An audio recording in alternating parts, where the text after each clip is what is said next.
Welcome to episode 104 for the National Land Realty Podcast, where we discuss all things land. Our goal here is to inform, educate, and entertain those of you who own land or are interested in the buying and selling of land throughout the United States. My name is Mac Christian, and I'm the Chief Marketing Officer here at National Land Realty.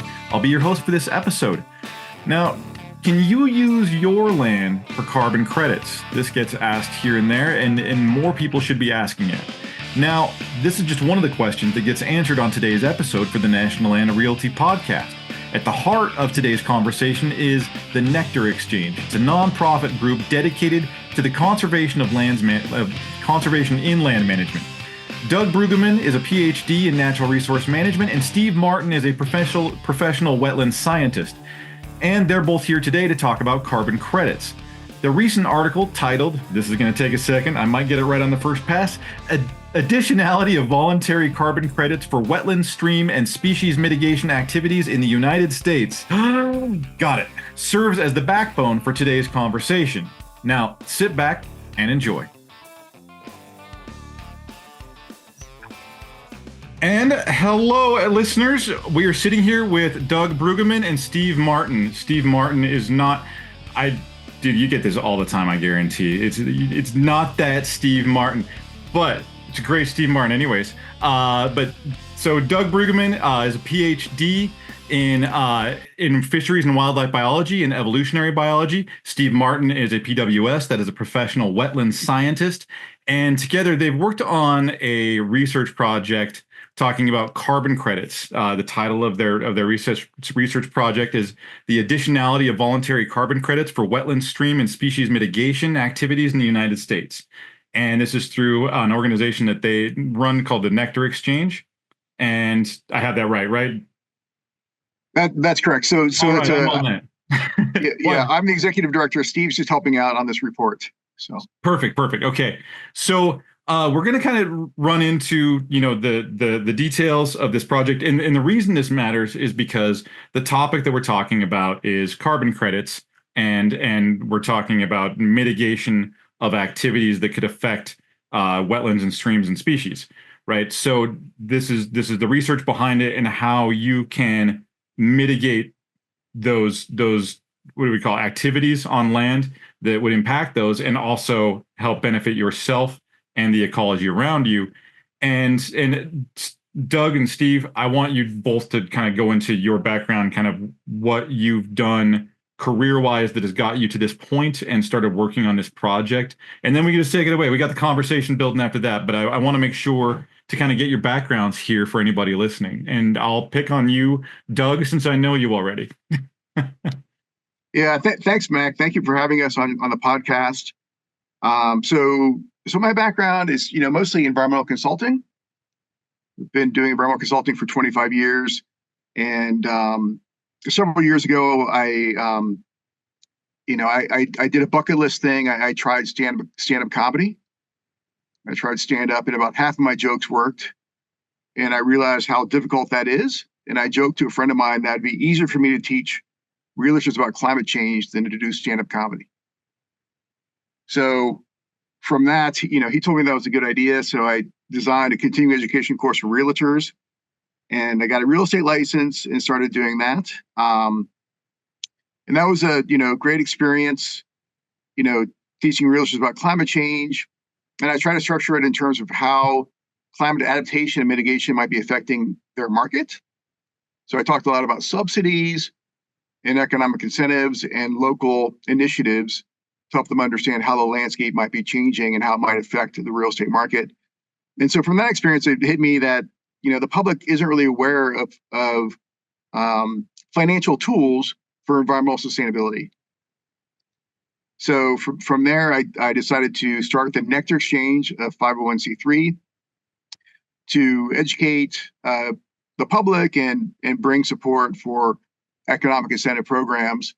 And so this is the first report that we're doing. And it came about from my involvement in the Environmental Markets Conference, where I've gotten to know Steve Martin over the years. And I caught Steve Martin at a breakfast one time and said, "Hey, Steve, would you want to collaborate on a report where we contrast, voluntary carbon markets with the stream and wetland credit markets that he's worked his entire career on, and also the species credit markets that I've worked on a lot. So we wanted to provide a context for helping the public understand how these credit markets work, and what are the dimensions, and answer the question, how can we integrate these markets for improved environmental outcomes? Excellent. Thank you. And Steve, tell me a little bit about your background. Okay, so I've got a master's in fish and wildlife biology. I've spent most of my career working for the federal government, for primarily first the Navy and then the Army Corps of Engineers regulatory program. I've worked with wetlands since 1991, and for about the past 30 years, I've been dealing with compensatory mitigation. When I was a regulator with the Corps, most of the time I was permitting impacts to aquatic resources, wetlands, streams, open water, that kind of thing. And what turned me on as far as compensatory mitigation, that is wetland restoration or stream restoration as an environmental offset, was the fact that here was an opportunity to be involved in restoring wetland and streams. I've worked with that, overseeing the establishment of 7 commercial mitigation banks in the East, a couple of in lieu fee programs. I provided technical assistance to Corps headquarters in the development of mitigation regs, and have done quite a bit of teaching in compensatory mitigation, helped set up a national data set for tracking wetland, stream, and species offsets, that kind of thing. So this paper was a logical follow-up. Perfect. And so I want to take this from the way that I kind of usually work on things is take it from a 101 level to where if I'm a landowner or a landholder or I work with land, that I get the concepts. And you both at the level that you're discussing this is fairly high level stuff. So I want to get to the basic, I want to get to the nucleus of this and build out. And so what I first want to ask you is to in the conversations of carbon credits, period, is it ends up being a controversial topic with a lot of landowners because a lot of people have a lot of opinions and don't necessarily have the information behind them. And so I wanted to sort of just ask you from a base level to explain the carbon credit market and sort of how the system works. Yeah, Doug, you want to take that on? I'll jump in and do an overview quick, Steve. And so basically, the majority of carbon credit activity in the U.S. has been under the voluntary carbon markets. And so these are companies who are voluntarily working to offset their carbon emissions. And so within the voluntary space, the leaders in the U.S. have been Verra and the American Carbon Registry, ACR. And so these are, voluntary programs that landowners engage in. They go through a process of figuring out how much additional carbon can alternative land uses or management strategies on their land generate, and then sell those to companies looking to, offset their voluntary carbon emissions. And so there's been a lot of controversy around the quality of projects, and a lot of those projects are, outside of the U.S. as well. And I really feel like the problem has been around data. How well are we collecting data and verifying activities? And there's been some efforts to improve the data analysis process. Particularly one group called PACHAMA, PACHAMA, PACHAMA, and they've done a great job of building a remote sensing and data science platform to help landowners understand their potential carbon value. So essentially what this is where a company, like any kind of manufacturing, most enterprise level companies, there's going to be some kind of environmental impact of doing company activity, especially in the manufacturing space, energy generation space. Most things that build things use natural resources, and this is a way for landowners to offer up their rehabilitation projects or using their trees, their natural resources, and a company can reimburse them for offsetting the footprint that company has. Is that kind of the overall? Yes, that's the idea. And there are also compliance markets, particularly the California Air Resources Board and a new compliance market in the state of Washington that are growing as well. So that's state regulations requiring companies to offset their emissions. And so as I started working on this a year and a half ago with Steve, and I called a lot of carbon consultants, right? Because my background isn't being a carbon consultant. My background is doing endangered species consulting and crediting. It's my background. So a year and a half ago, I could call these folks and talk to them and learn a lot. And more recently, I'm finding that those consultants no longer have their phone numbers available, and that they have a large number of carbon projects that they're finding, but they're working hard to find higher quality carbon projects. Projects that will do a better job with the data science and verification, and also to provide co-benefits. Co-benefits for communities, co-benefits for water, and co-benefits for species.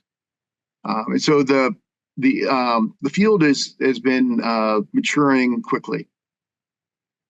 And Steve, you brought up a phrase a few times. You used the word compensatory marketplace. And is that holistically what we're talking about here, or is there a difference between, because terminology is everything. Okay. Is that fit in, or are there additional things that make up the compensatory marketplace?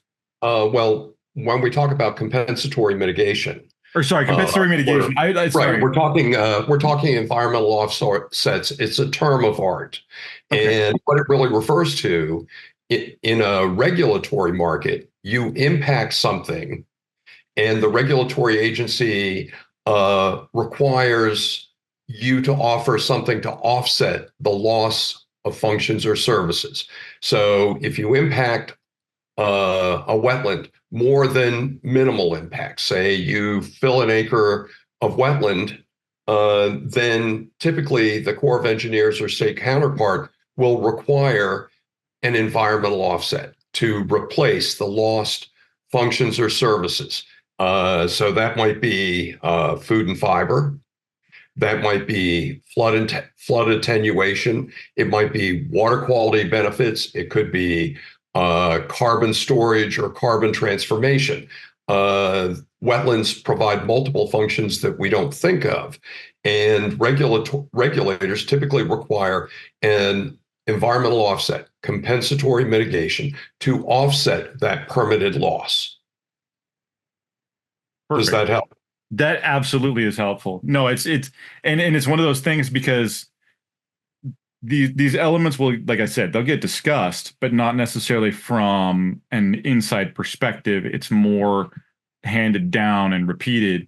And that's why I want to get to the basis of this, before we jump in, because I think it's really necessary for anybody listening, that maybe has encountered the phrases of carbon credits or carbon offset or compensatory mitigation or anything like that. So I think it's good things to jump into. So actually, Doug, you were talking about, and we'll go into the study here, which is the additionality of voluntary carbon credits. Now, tell me the basis of that when you're talking about additionality of that. Like, what are we adding to the voluntary carbon credit system? Right. So there has to be a demonstration that the project, in short, the project would not occur if not for some payment for a carbon credit. That the project is unique, beyond common practice, and so that we are indeed sequestering more carbon than what otherwise is already being sequestered. So there needs to be a demonstration that the activities leading to additional carbon being pulled out of the atmosphere into the plants, into the soil. And so, as you might imagine, that can be complex. And so the process of quantifying how activities lead to additional carbon is quite different from the process that Steve was talking about of quantifying how stream and wetland restoration activities lead to additional water quality benefits. Right. So, water is very different from carbon. Right. So carbon, it's a gas in the atmosphere. It mixes quickly with the atmosphere depending on your activities. And so I wanted to write this report to help folks understand, the differences in how we go about evaluating additionality given these different, I'll call them ecosystem services. Right? So ecosystem services, that's some benefit that we enjoy as humans from natural capital, such as carbon sequestration, water quality, biodiversity, things of that nature. And so in order to improve our ability to talk about these markets and to use these markets effectively so that we are engaging in economic growth in a way that we're not decreasing sustainability of the planet. That's really what these credits do. These credits are an attempt to capture that externality of that economic effect and create a marketplace to create positive benefets. So our perspective into this is a little bit different. There are well-established markets providing stream and wetland and species credits out there. Nationally, there's over 2,500 so-called mitigation banks of various sizes across the country that are providing either wetland credits, stream credits, species credits, or credits that do one or more types of offsets. And my perspective was to consider the feasibility of adding to existing wetland and stream conservation banks these voluntary carbon credits. It has the potential to provide another stream of compensation available to mitigation providers. It has the potential to provide options for those mitigation banks, and it could lead to larger, more ecologically important projects. And so, and historically speaking, making sure I understand is that when you're looking at a carbon credit offset versus sort of what you're talking about, wetlands and species wetland and species offset, is they're sort of separate marketplaces. And then when you impact one, you would have to, so you impact a wetland, you have to do a mitigation strategy either yourself or through somebody else's mitigation strategy and purchase that, and you have to stay there. But then you could never do, like, you can't offset a wetlands with a carbon credit program that say is a different thing. And is that on base? Yeah, they are separate markets. Okay, but and you're talking about creating an additionality, right? So you're putting everything together to exactly. where you're basically allowing for more diversification in the way that companies handle offset strategies. Like I had to fill in a wetland, and it didn't make sense to do a wetland restoration project, so I did a carbon credit project. You're allowing them to put their money where they want to at that point, right? They have to offset the lost functions or services. They may have to offset it with wetland, but it's important from my perspective to consider a credit may have multiple attributes. It may have a carbon attribute because a wetland may have the potential to sequester carbon. It may grow trees, which sequester carbon. It may accumulate organic matter in the soils, which is carbon sequestration. It may also provide water quality improvements. It may host endangered species. So in some of the most sophisticated markets, for example, on the West Coast, you may have a credit that has the potential to offset impacts to wetlands or at-risk species or both. And so one option would be to look at a credit that would have this carbon as an attribute. In addition to wetland and species, would also have carbon as an attribute and potentially could be traded for any of those impacts, with a key proviso that once the credit is debited for any purpose, it's retired.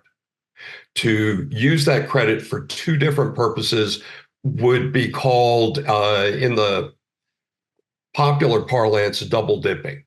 And regulators don't allow double dipping. And how is that regulated? Like, so, I mean, just thinking about like, and I'm sure there's ways to check it out, but like, because what you're talking to is like, let's say landowner A has a wetlands restoration project that they have sold as an offset to, I want to make up a company name, but I'm not getting there. Hewlett Packard or something like that, and selling that same restoration project to Boeing. You know, like is that's the double dipping that you're talking about? Potentially, yes. Okay. The big difference with wetland stream and species markets is their compliance or regulatory markets. In other words, that mitigation project has to be associated with a permit issued by the Corps, the state, Fish and Wildlife Service, NOAA Fisheries. Somebody had to issue a permit for it and recognize it as offsets. So there's a record. There's required plan development and approval, monitoring, reporting, site visits, follow-up site visits. So it is a regulated market. Okay. I was curious about that. Like, I've always kind of pictured it like, do you get a statement that says you have 200 carbon credits in this project, and then you get to allocate those to companies appropriately? And it's like, you've allocated 150, you got 50 credits left to give out, and that's your bank. Does it kind of work like that? In a regulated market, there is a ledger. Okay. A lot of the bankers are using online registers, ledgers. One of the popular sites for doing so is called Ribbits. That's an acronym. And basically, it's a national data set of tracking all mitigation bank projects around the country. The ledgers are publicly available.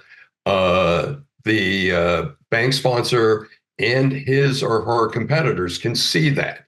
They can judge the activity in a given geographic area. It's as transparent as possible. That's the wetland and stream market. Doug is the one to talk to you about carbon markets and voluntary carbon markets because they operate somewhat differently. Yeah, I mean, I would just highlight quickly here, though, from a company's perspective, to get back to your start of your question, from a company's perspective, they'll either have to buy a credit for, stream and wetland impacts or species impacts under the Clean Water Act or the Endangered Species Act. And as Steve highlighted, that sometimes at those, there might be species in the stream and wetland area, and you would have stacked credits, and that's okay. And there's carbon associated with those projects, but because they are required through regulation, right, you don't get to sell carbon credits on that acreage, right? So the voluntary carbon market would then be somebody wanting to offset their carbon emissions through a voluntary carbon market program.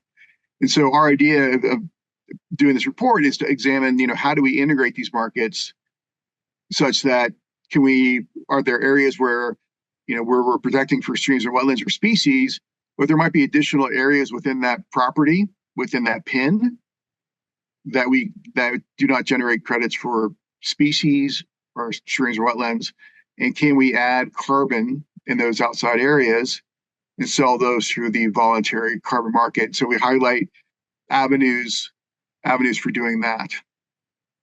And how do you do this? So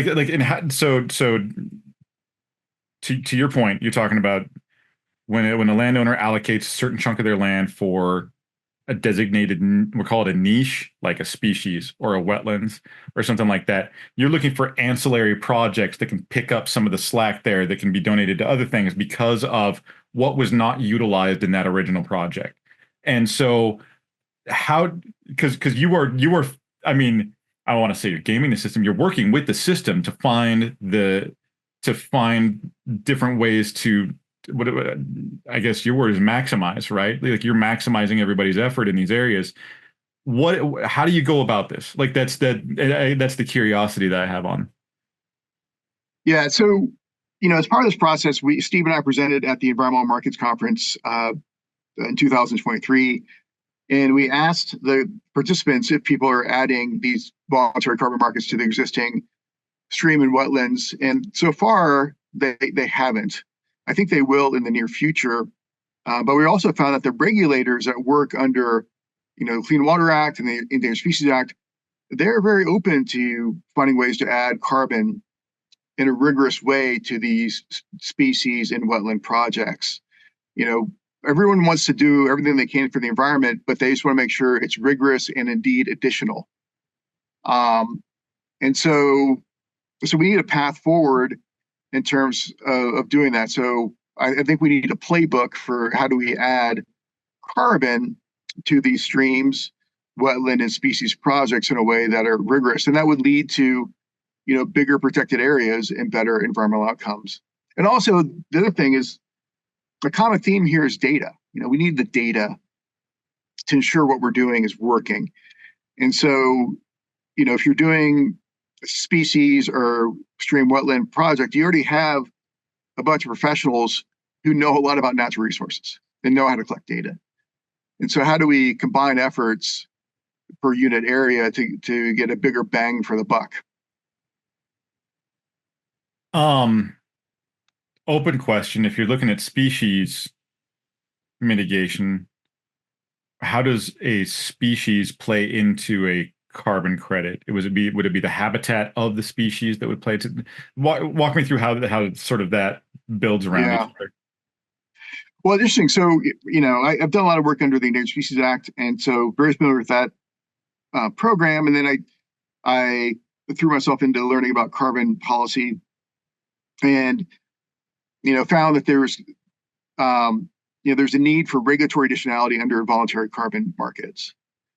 And so what hit me is that, well, gosh, if you start a carbon project and an endangered species comes in, then that triggers the Endangered Species Act, right? So what does that mean?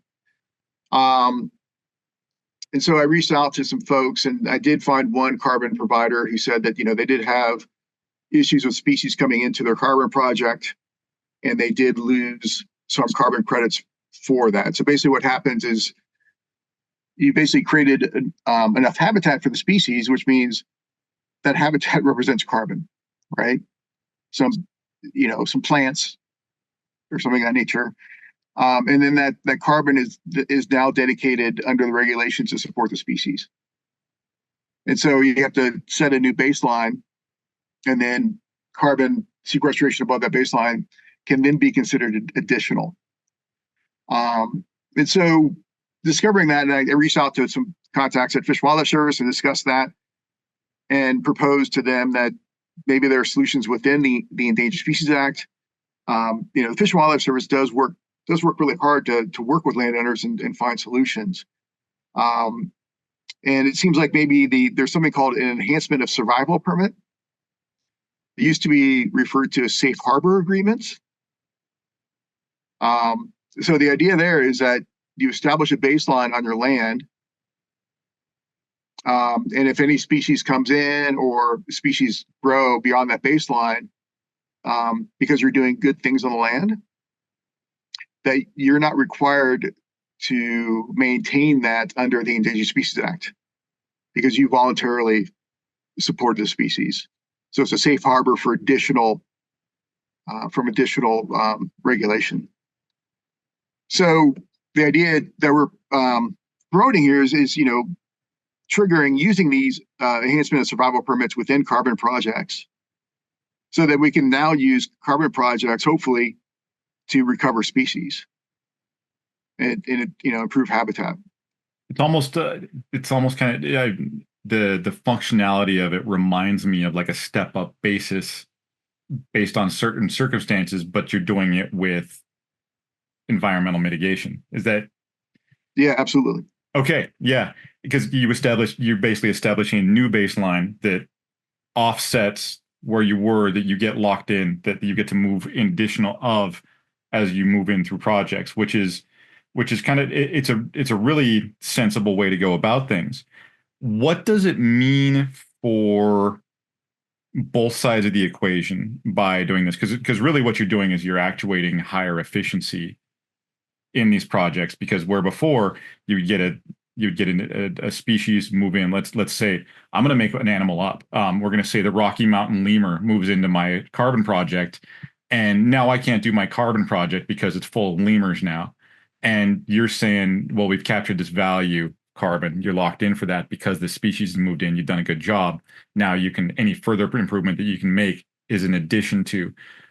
What does that mean for either the person donating the land, or I don't want to say donating the land, but the person performing the task on behalf of the person purchasing the credits, or the company? What's the economic offset of this usually? Like, is it pretty substantial, or is this just something like people, landowners? I'm not going to say people because it's sometimes an investment group or whatever doing conservation or any number of things.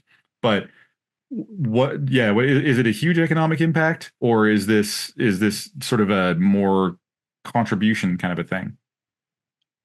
Well, under species credit markets, if you're able to, establish credits, and you can establish an enhancement survival permit and protect yourself if those species come in, as I mentioned. But also the enhancement survival permit is a good way to start a bank and establish your baseline for a species bank. And if you were able to establish a species crediting system, a bank, you could sell credits. And those credits sell at a high enough value that it's economically valuable for you to establish a bank and sell credits. There's large private equity firms doing this, establishing species banks.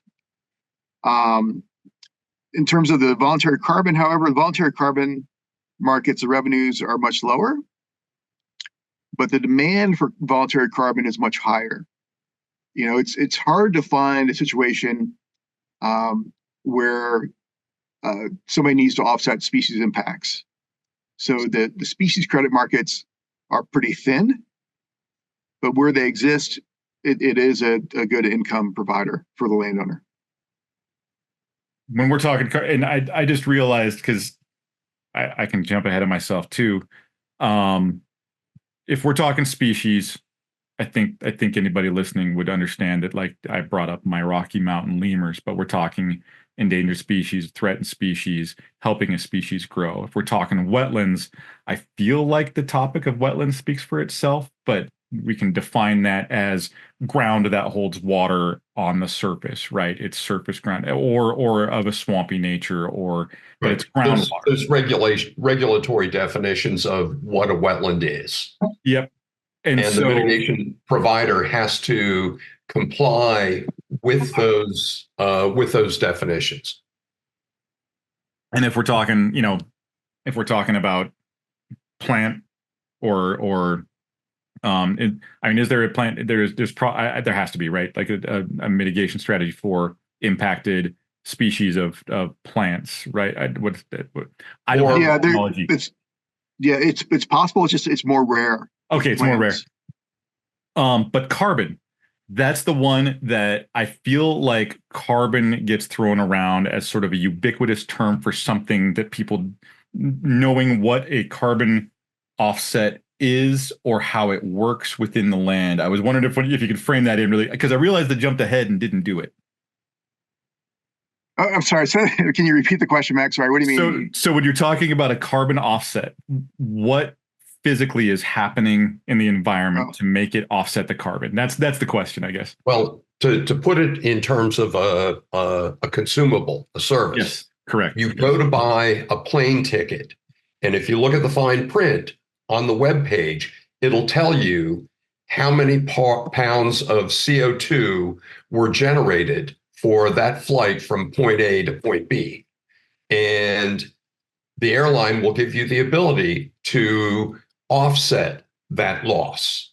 They are offsetting that loss through purchase of carbon credits, voluntary carbon credits through an exchange, perhaps through an agreement that they've made with providers. But you're not purchasing the land, but you're purchasing the offsets that were generated from a particular piece of land, measured in terms of pounds or kilograms of carbon dioxide. And that's the piece. Perfect tie-in. And then, so you're purchasing the offset of that use of land. How does the land offset the carbon? That's so. There are a lot of activities, and so if you look at these voluntary carbon providers, if you go look at Vera or American Carbon Registry (ACR), they have a suite of methodologies, a suite of protocols to apply to the various types of land, from wetlands to grasslands to forests. And so within that suite of methods, it specifies an activity. Are you, if it's already forested, is it improved forest management? Are you extending your rotation of cutting to increase the amount of carbon that's sequestered into the forest? Is it afforestation, right? Are you taking a field and planting trees, or reforestation? And with farming, right? There are a bunch of carbon programs now that are trying to get farmers to get paid for carbon credits. And this typically involves no-till. I was just going to say, it's probably your no-till enterprise and stuff like that. Yeah. Cover crop, no-till activities, and that will generate carbon credits. Cool. And that's exactly what I was going for, because I've had the conversation with people, and it's like, whatever the heck a carbon exchange is, and it's like, okay, let's define carbon exchange. And there's certain activities that people do that will absorb carbon from the atmosphere, right? If you've got a big chunk of land and it's just dirt, chances are it's not doing a lot. But if there's plant life, then that's going to pull in carbon dioxide, right? And that's going to push that into the soil. Carbon dioxide gets stored into the soil, and that's helping all the stuff that we're doing, like that plane flight that you took from New York to California.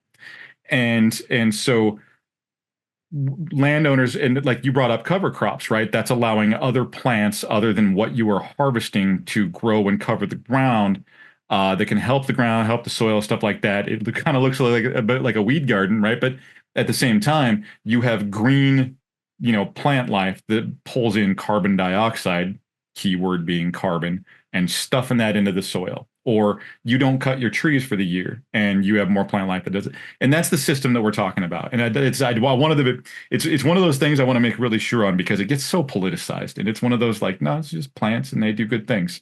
So I wanted to make sure that we covered our bases there. And it's really good to have like smarter people than me kind of like jump into it. So as you're working with people to kind of pull in these other aspects, is there any like, are you creating a new system, or are you working within the existing system? Is this like, are we stretching boundaries with this stuff? Well, my goal has been to work within the existing system to improve the existing markets and to improve the sharing of information, so we can create a common dialogue when we talk about environmental credits. And so we know that the public knows a bit more what additionality is. So I think a lot of the controversy results from people not understanding natural resource management. I think the majority of our population doesn't engage in land management or do restoration or have a garden. And so it's getting people thinking about, how do we interact with the ground, and how do we do it in a way that leads to benefits for carbon, for species, and for water quality. And so, our goal of the Nectar Exchange is to share the information and to provide ways to improve market outcomes and get more people participating in these markets. I was just going to say there has to be an element of this if you are offering more diversification in how people utilize the credit system, right? Like where you're pulling in not just offsets, and I'll just say like a wetlands project, but there's also carbon credits that they could have captured with that, but they didn't because that contract was on wetlands mitigation, and then providing additionality with carbon credits, through the land around it. It's got to increase what people are willing to participate in, right? Like just adding that diversity to the equation. I mean, have you seen results in that as far as being able to increase participation?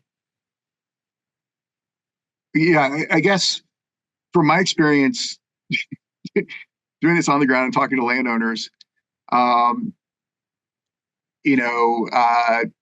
knock on doors and say, hey, I want to talk to you about an environmental credit project. Right. And so I'm glad when they don't kick me off the court. I was just going to say, how does that conversation usually go?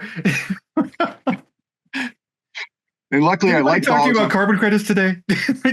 I like dogs. I'm good with dogs, so I've had luck. But it's varied. Like people are either want to be engaged in it or they don't.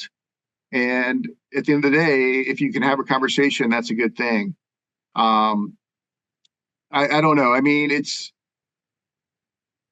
within the compliance market, it's a bit more strategic in that there are firms that have really knowledgeable land agents who know where the good projects are and are able to get it done. Steve, what's your input?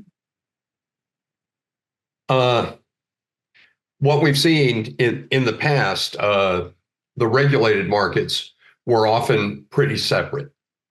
Wetlands were separate from streams, were separate from species. Now we're seeing some integration where credit might provide offsets for impacts to wetlands, impacts to species, or both.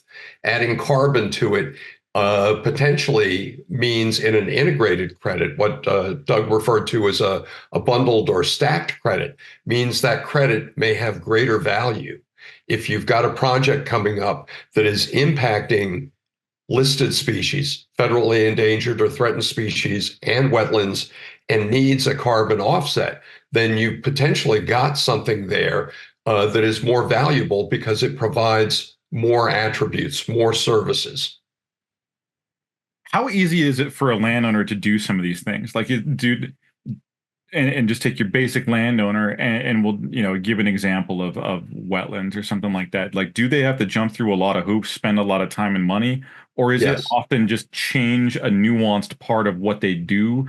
Or you mentioned it could be as simple as extending your crop rotations. Like, how much of a pain is this from the landowner's perspective, right? Because that influences your ability to grow the program and get more people contributing. And that's, I'm just curious about that. Typically, there is some sort of a middleman involved. Okay. I'm working with a nonprofit, a land trust right now, and they will take easements. They'll hold easements on important conservation lands. We had a meeting today with somebody whose whole business is environmental assets, eco assets. And so he'll work with landowners and other interested people to identify, well, perhaps there's carbon crediting here by foregoing a timber rotation, or by reforesting this, there might be nutrient credits available in this state. But that's not the kind of thing or the kind of expertise that many landowners have. Typically, they have to engage a consultant, somebody that has that kind of experience, a broker. often it's the same way, right? If you go to buy land, it's often useful to do your homework, to do due diligence, and maybe a landowner that is looking at increasing their holdings may not have the necessary expertise to do that due diligence. So they hire a professional that does have that experience to do the necessary title search, to evaluate whether there are recognized environmental conditions that need to be addressed. So if I'm hearing you right, it does, like, there are ways. Of course, yeah, you could rehabilitate a giant wetlands project and it could take all your Yes. time, resources, and money, and you can do that. But there are more simple ways to be able to capture some of that value, like you said, just not doing a cut one year. It could be that simple as doing that to Key provide. is to get recognized the work that you've done so that you're getting the credit that you're interested in. And that goes back to what Doug is saying about the importance of data science.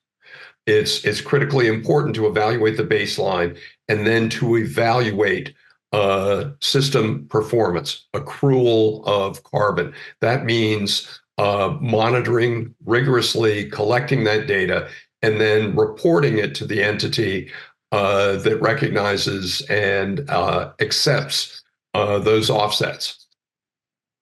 And is this something, question to both of you, that, like, large companies will have dedicated team members that function on this level, that work with these things. There are, I would say, like, investor backed ventures, or like you brought up the conversation of land trusts, or you could have like a conservation easement on the land that has already taken these things into account. But your basic landowner, let's say I own 100 acres of timber or something like that. Is this something that everybody can participate in on that level? Well, I would say that if you have 350 acres or more, and you're interested about carbon crediting, I think that's viable, especially if it's a forested system or could be a forested system. And for grasslands, we're still seeing that for it to be economically viable, needing a larger amount of acreage for grasslands, because the science behind understanding how activities lead to carbon sequestration is just further behind than in forested systems. So you need a bigger area to make it cost effective. I think that I suspect we're going to start seeing more carbon sequestration projects in wetlands, because there's been studies that show that per acre a wetland will sequester 5 times as much carbon as a forest. And Steve's the expert in that area, but so I think that absolutely a lot of landowners can look at this. When I talk to landowners, I also, if you have smaller acreage and you just want to do something positive, I encourage people to reach out to the USDA Extension Office. Right? You have the USDA Extension Office. They have a lot of great programs where it's not a carbon credit or species offset or wetland credit, but they will do a cost share with you to help you improve environmental quality through the Environmental Quality Incentive Program, EQIP, Environmental Quality Incentive Program. And that's an amazing program. And in some parts of the U.S., it's heavily used. In other parts of the U.S., they're sitting on opportunities that they would like to give out more money, right, to improve the environment. And also an EQIP program it's also a good entryway to do a species or a wetland project. It's a good starting point. Those are good notes too. And to your point, and I like having a cap there, right? Like if you have 350 acres or more of timberland, this could be something that could interest you. Grassland, I don't know, what, 500, 1,000 acres, something like that. Like you need More like larger, 1,000, yeah. 1,000 and 1,000 plus, but landowners like that are out there. And Yeah. there's plenty of landowners like that that have not talked to somebody like you. And I'm imagining that getting that conversation in the door to a large scale landowner of like, hey, has anybody talked to you about wetlands today? It probably takes them off guard. And you mentioned you want to work with we call it a broker that understands these kind of things. How do they vet that? Because I'm coming from this perspective of kind of knowing my local area. People are very, very protected because there's a lot of rural landowners that have been sold snake oil for years and they're highly suspicious. So, for good reason, right? Like there plenty of people have been sold things that don't do the things that they were sold to do that own a lot of land in rural areas. And so it's like they're watching out for it now. How do they vet that and how do they find it? For me, it's not reaching out to just one entity. I mean, you're not going to typically buy a new car just going to one dealer. You're going to shop around. And looking for a consultant is a matter of shopping around and asking questions, looking at their references. Who else have you represented? And then talking to others that have dealt with them. It's not necessarily easy. What we've seen in the regulated markets, in the wetland and the stream and species markets over the course of the past 15, 16 years has been consolidation. We don't see as many ma and pa mitigation bankers anymore. It's a complicated process. Getting approval from the regulatory agencies takes time, and it's often undertaken by entities, companies that have that expertise. They're often looking for land, and most of them are very creative and not necessarily interested in owning the land, but striking a deal with a landowner, a partnership through a limited liability corporation, something of that nature, as opposed to actually acquiring the land. Nowadays, quite a few of these mitigation companies are not interested in owning the land, but just securing the right to restore or compensate on that land. Is there snake oil in this marketplace? I'm just curious. There probably is, but the amount of it with consolidation has certainly decreased over time. You're dealing with bigger companies that have multiple projects. They have sophisticated staff, and there's reputational risk. If they, let me be frank, if they screw you, the word gets out. Okay. And it's a small community, so it's in their best interest to be fair and equitable. That makes a lot of sense. I wanted to, because I mean, really, it sounds like a relatively safe marketplace. And I'm saying safe in relative terms. No marketplace is 100% safe, but Every marketplace has risks. every marketplace has risk. But as far as getting sold something that's completely false or something like that is not all that likely, especially if you go to multiple sources. So Right. There's going to be resistance for sure, but there's not as much reason to be suspicious in this marketplace, is what I'm kind of getting at. Oh, I don't have a problem with being suspicious at all. Yeah, Verify yeah, exactly. anything. Verify it all. I think it's a bit safer in the compliance market because your projects have to go through a mitigation review team approval with state and federal agencies before things are approved, right? So that provides increased safety. In the voluntary carbon market, I think there was some snake oil salesmen. I think the market's maturing quickly, and there are a lot of good carbon consultants out there.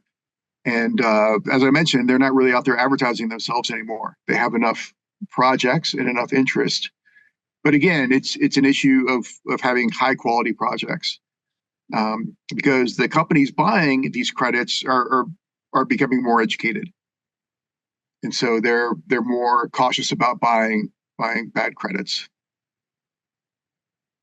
I try to keep a good track on time, and we are up on our budgeted time. But this is a unique case because a lot of times when we get conversation on here, we're talking about just overhead relative knowledge, but we're talking about a research project conducted by the two of you. And what I wanted to ask you both is have we done the conversation justice, or is there anything that you would like to add to the conversation as it relates to this project that would be beneficial? Steve, you want to go first? I was going to let you go first, Doug. Because I'm sure I didn't even scratch the surface, but I want to give you the opportunity. I was hoping to gather my thoughts as Steve talked, but I'll jump in. So, I mean, I think the bottom line is that environmental credit markets are critical. I mean, it's how our economy works. It's a way to incorporate sustainability within our economic process. And they're not perfect. And there's always going to be uncertainty, but it's critical to manage that uncertainty and to recognize it up front. The more you ignore the uncertainty up front, the more likely you are to get in trouble towards the end of a project. Those are my broad comments. In particular, I would just, I think we covered a lot of great stuff. Mac, thank you for hitting the highlights. I guess I would just, again, emphasize that with species markets and species credits, that there's a real opportunity here to work with carbon providers to improve habitat quality, but also connectivity. I mean, we have a very fragmented landscapes in the U.S., especially in the eastern U.S. And these carbon projects could increase the dispersal of these threatened and endangered species across the landscape. And that could really lead to recovery of species.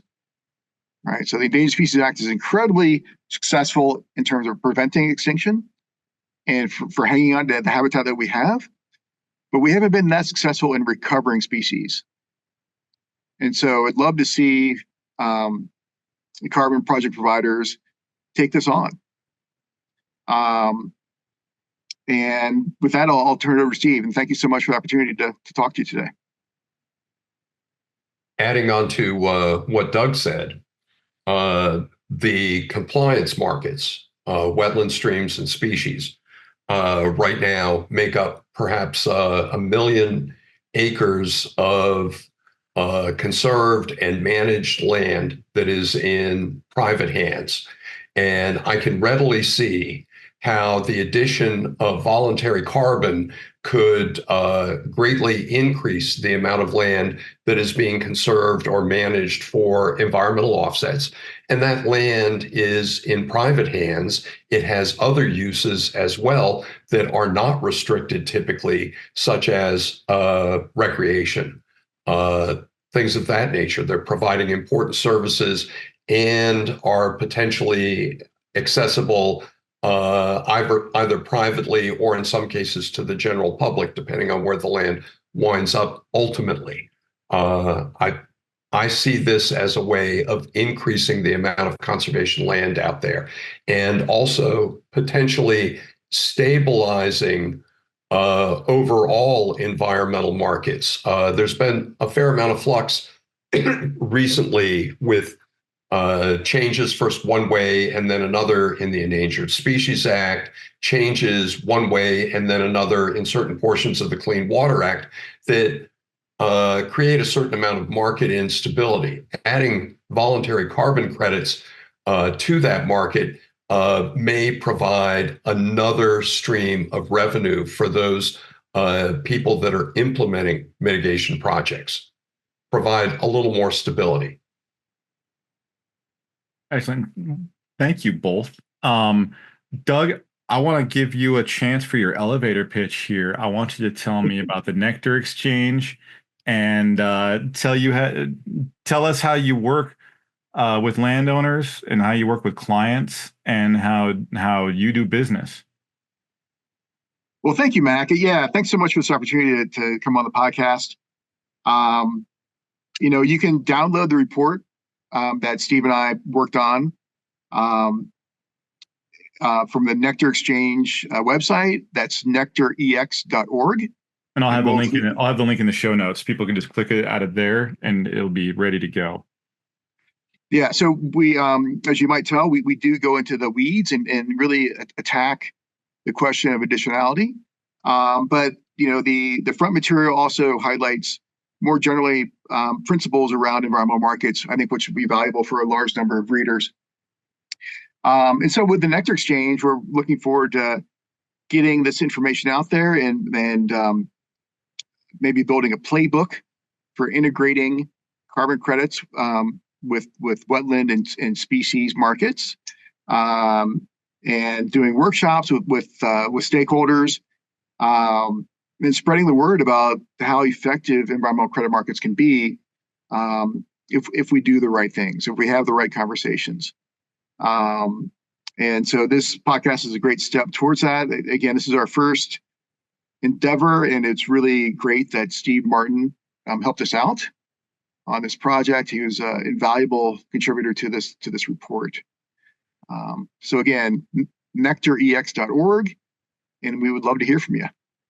I was going to say it would be fair to say that if you are already working with some kind of mitigation or carbon strategy, you may not be taking care of all of your efficiencies, and talking to the Nectar Exchange would be a way to do that, right? Sounds great. Yeah.